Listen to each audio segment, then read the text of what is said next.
Alright guys, welcome back to Urge. We are moving on finally into the subclass series. Things have been a little crazy. Alex and I are both still working, so there's Yay! that.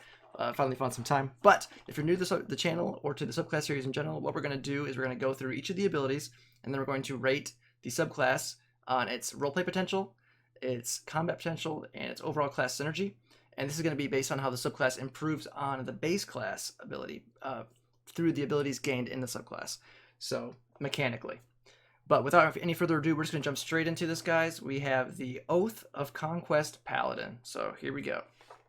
Right, so Paladin gets this extra unique thing other classes don't get. Their tenets, which is what the individual subclass of Paladin is kind of based on. It's their lore feature. Kind of gives you an idea of an overall theme for the Paladin. For Conquest, it tells you it's a tenets of conquest seared on the upper arm, so it's like right there. It's right there, ready for you to know and never forget it. Douse the flames of hope, rule with an iron fist, and strength above all. This is like a warlord paladin, a general of an army kind of thing. You're leading your troops. You will rule. You're ruling with an iron fist. It's all about power and strength and dominance for victory. Some of the spells you get.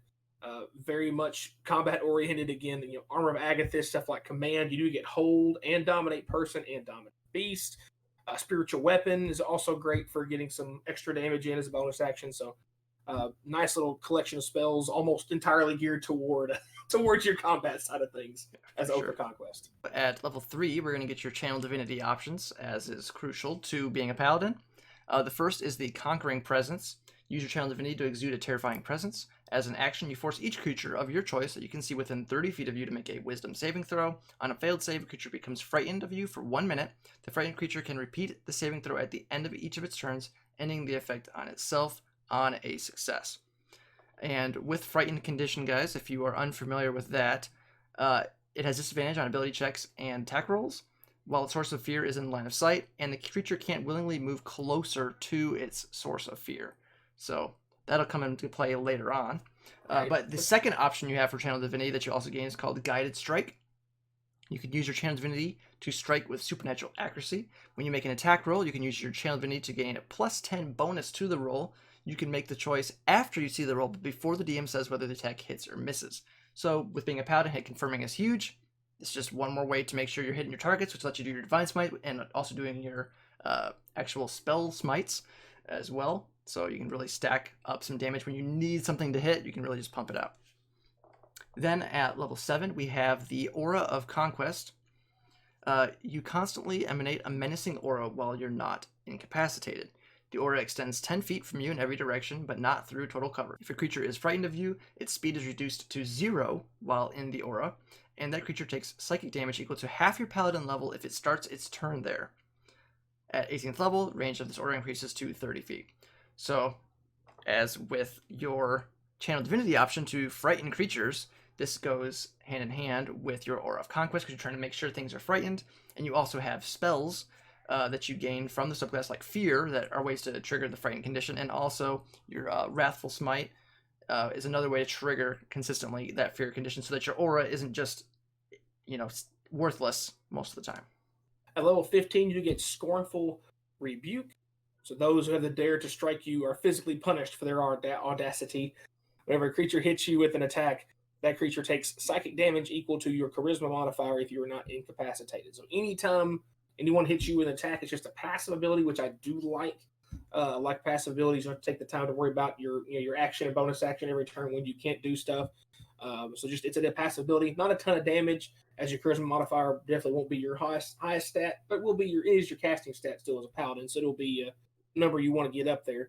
Not a ton of damage, but it is just extra passive damage for being in the fight and being involved in things. And finally, at the capstone ability for your paladins is always very interesting. This one is no different. Invincible Conquer. 20th level, you gain the ability to harness extraordinary martial prowess as an action. You can magically become an avatar of conquest, gaining the following benefits for 1 minute. You have resistance to all damage. Period. Full stop. When you take an attack action on your turn, you make an additional attack as part of that action. Period. Full stop. Your melee weapon attacks score a critical hit on a 19 or a 20 when you roll that natural number on the dice, which uses feature, can't use it again until you finish. rest, so it's a once per day usage. But for 10 rounds of combat, you become an absolute destruction machine. And as we mentioned earlier with, the whole hit confirm thing with paladins being smites, no character can more manipulate a natural 20 in combat than a paladin can. Right. Again, I go back to full stop and period.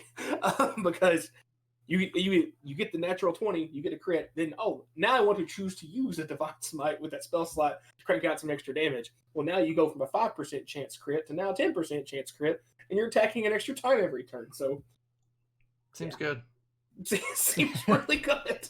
It is granted, it is 20th level, and it's going to take you a long daggum while to get there. But if you do get there, make it worth your while. That's for sure. Right.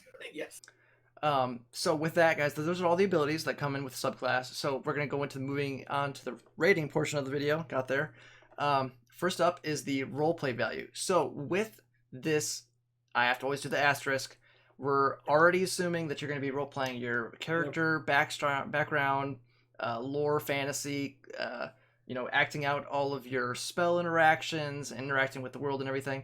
But what we're looking at here is based on your abilities gained in the subclass and how these are going to help you improve interaction with the world, NPCs, non-combat scenarios, avoiding combat, all that stuff.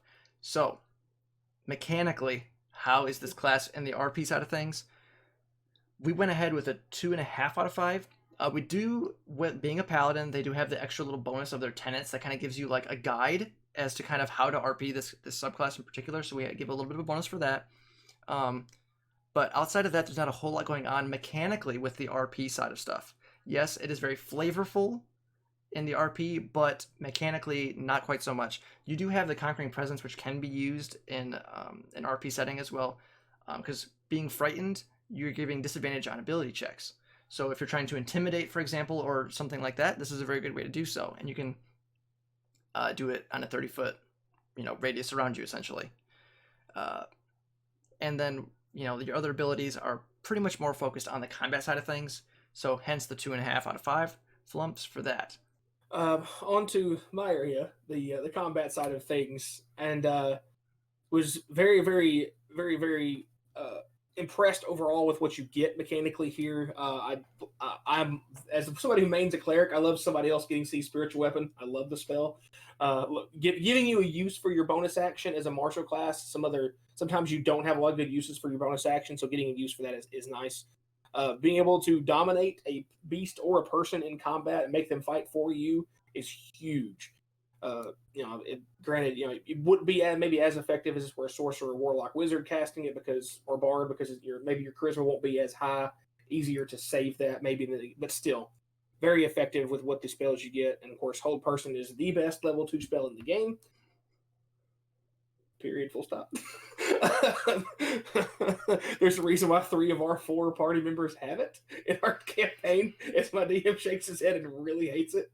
I do apologize, but not sorry for that. Anyway, the fact that your Conquering Presence, you have a chance to frighten people, and then later on your Oath of Conquest literally just says if you can make that hit, they can't move away from you. Because normally fear they can run from you. It's like, nah, you're just going to stay right there and just take passive damage every turn.